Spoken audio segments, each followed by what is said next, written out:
জয় শ্রী রাধেশ্যাম।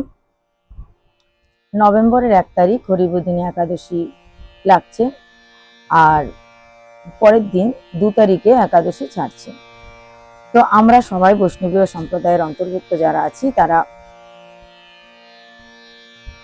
1 তারিখে একাদশী ব্রত পালন না করে আমরা মহাদ্বাদশী ব্রত পালন করব 2 তারিখে।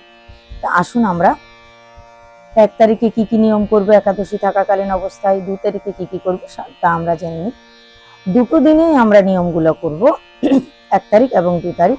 প্রথমত আমরা প্রত্যেক দিন যেরকম স্নান করে তুলসীকে 4 বার পরিক্রমা করি, মাতা তুলসীকে প্রণাম করি, তো সেরকম অবশ্যই তুলসীকে 4 বার পরিক্রমা করব, বন্দনা করব। দ্বিতীয়ত আমরা অবশ্যই মাতা তুলসীর পূজা করব, প্রদীপ জ্বালাবো।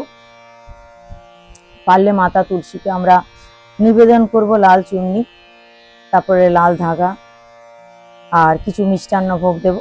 অনেকে এই 1 তারিখের দিন, এই দিনে তুলসী মাতার সাথে শালগ্রাম শিলার বিবাহ দিয়ে থাকেন।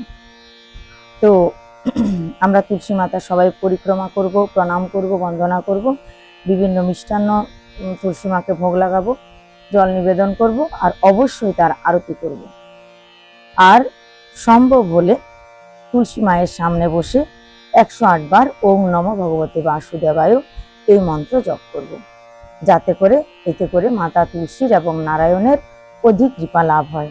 কারণ নারায়ণ নিজেই বলেছেন, এই হরিবোধিনী একাদশীর দিনে যদি কেউ মাতা তুলসীর সামনে বসে 108 বার নারায়ণের এই মন্ত্র জপ করে, নারায়ণ তার সমস্ত অপরাধ ক্ষমা করে দিয়ে তাকে তার কৃপা ভাজন করে নেন।